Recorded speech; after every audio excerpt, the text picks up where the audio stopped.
do contribute to and participate with. As such, we've asked them to come down from Columbus today, and we've got with us Mike, who is one of the trainers, and he brought his dog in training, his puppy in training, Addison, and he's going to explain to us a little bit about the Pilot Dog program. Please welcome Mike. Thank you. I thought I lost my dog. All right. Well, at least it didn't rain, right? Well, I just want to thank you for inviting us. We've been in Columbus for 64 years, and I've been there 22 years, and we approximately do 150 dogs a year, and we're always there year-round. We only take 2 weeks off with classes, but we train all year, and all through snow and ice and rain. We always have the 7 breeds that we've been using. We have the Labradors, which I have here. This is Addison, and she is fully trained, ready to go for class, maybe going in this week.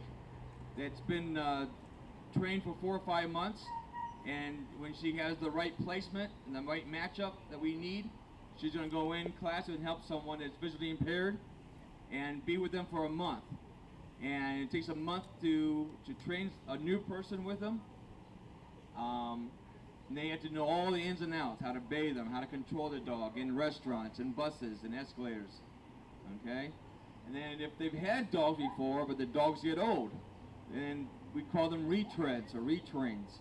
And they come here to school and stay with us for 2 weeks. They know how the ins and outs. They just gotta find another dog like what they had before, and at the pace they like to walk, and a dog that can handle their environment, if it's a big city or a small city. And okay, thought I turned it off. The if a retread get a dog, they have the 2 weeks, and they can come anytime during that month. But the new people have to stay the whole month, and they can ask for one of the breeds that we use: the Labradors, the Shepherd, the Golden Retrievers, all the long-haired dogs. I see a couple Labs here. I saw a Golden here. Haven't seen any Shepherds yet. We also have offered the short-haired dogs, the Doberman. There's one Doberman here. There we have the Vizsla, it's a pointer, and we have the Boxer. We also started about 21 years ago, the year after I started, the Standard Poodle. And a lot of people are surprised we use the poodles, but they're very, very good workers. They're very intelligent, the top 3, I think they are. And the people that want the poodles are usually people that have allergies, or somebody that lives with a family member that has an allergy problem. They may even have a business that they travel around, and they wear suits all day. They don't want the dog here, so they might prefer a poodle. The poodles will be number 2 requested dog after the Labs. Labs are great, very adaptable dogs. They all kinds of speeds, fast, slow. They can adapt to any big city, small city, kids, everything. The Dobermans and the Shepherds are very fast, pulling, high drive dogs. Not everyone can handle them kind of dogs, but sometimes we will try one with somebody. If it's too much for them, they can go back to a Lab or a Golden or a Boxer. The Boxers, I don't want to offend anybody, but they are the slowest dogs of the bunch. They get to point A to point B when they want to, not when they have to.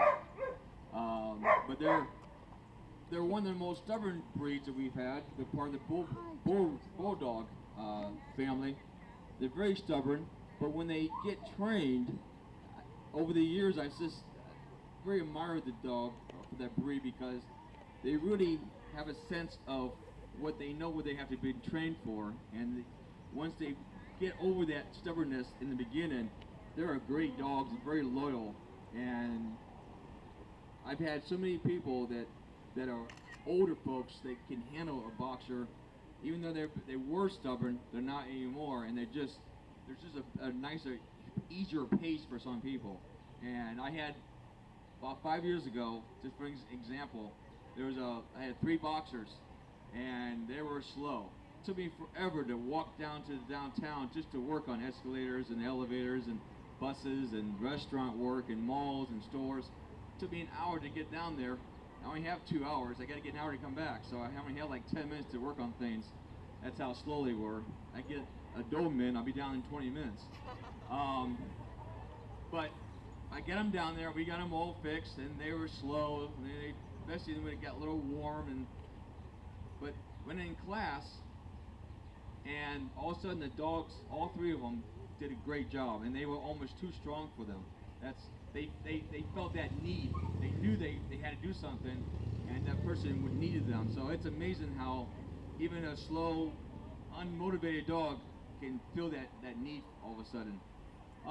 We do have a lot of puppies out there in Ohio and all over the world. It's all free for the blind. We provide the transportation, the dog, the training, the room and board, all free. We always have to raise money, and we get a lot of support by the Lions, and we thank the Royalton Lions for all their support over the years. We could never do that without the support of the Lions. And we,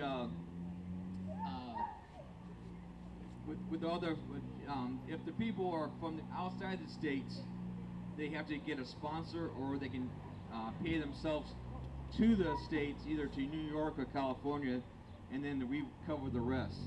So it costs usually around about $9,500 per dog to cover our costs. So every time times that by 150 dogs, that's our budget. We always have dogs that are in need. So if people have a dog that's 2 years old, if you're going to move or you can't control your dog, and you want to donate them, we'll always take dogs in of those breeds that we use. We always have a need for puppy raisers. Anybody out there? Always need puppy raisers. I have brochures at both tables, both lion tables, that will talk about the lion, about the puppies, and what's required, what is required to raise one. The main thing about puppy raising is just have a dog as a pet and get them exposed to everything. They're going to be going around other dogs, like this event. They're going to be around trash cans and weird objects. They're going to be around traffic.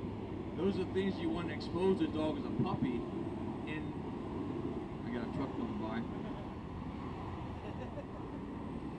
I need the big speakers, I think. That's what I need. So anyway, the puppies, the more that they're in the home and just socialize just like you would a pet, they're going to be better suited for the blind person, because they've got used to all the ins and outs, the weird objects, the traffic, the sudden noises, things that would normally fail a dog, the large traffic, like that truck went by. If the dog doesn't see that up close as a puppy, it's always willing to accept it as a puppy.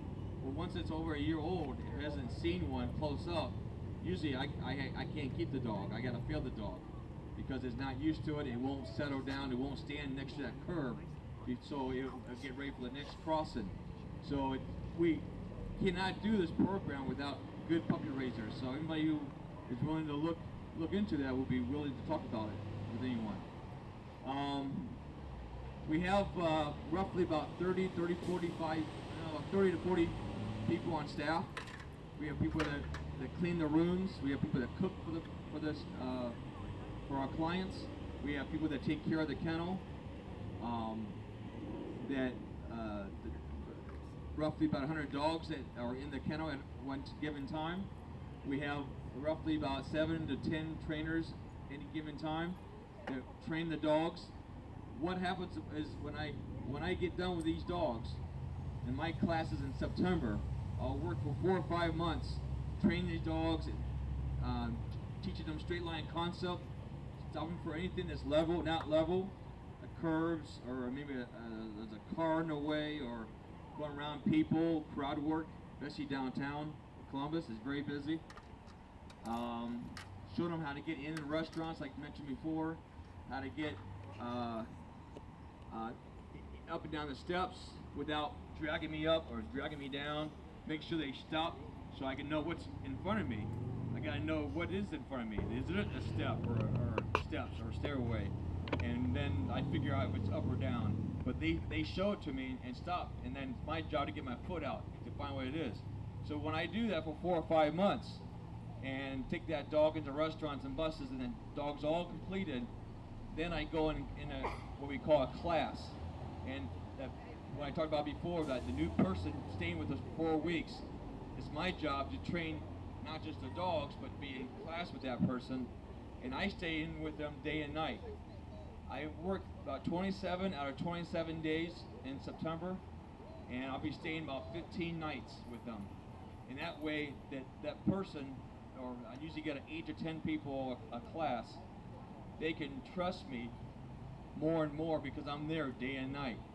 And because I'm there all the time, I can see what problems are, what arises, and how, is the problem getting better, is it getting worse from the first week to the second week and the third week. And if it's not gonna work, I gotta talk to my boss, say, hey, this dog ain't working, it's not the right pace, this dog's not working for them, we need to switch dogs, or think about switching dogs. It's not the hardest, it's not the easiest thing to do when you get attached to a dog after 2 weeks, and then you tell them it's not the right dog for them. And I'm glad my boss does that. I'm just there as a, I have to watch, but it's hard. But it's sometimes that we want to make sure we get it right. It's our job to get that right dog for that right person and make it safe for them to travel. And we're going to do a demonstration for you. We have I got a volunteer to go on the blindfold, and we're going to show you what it's like to for a person to go with a St. I dog. Anybody have any questions so far?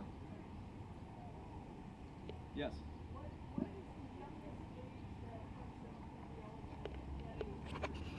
The question is, what's the youngest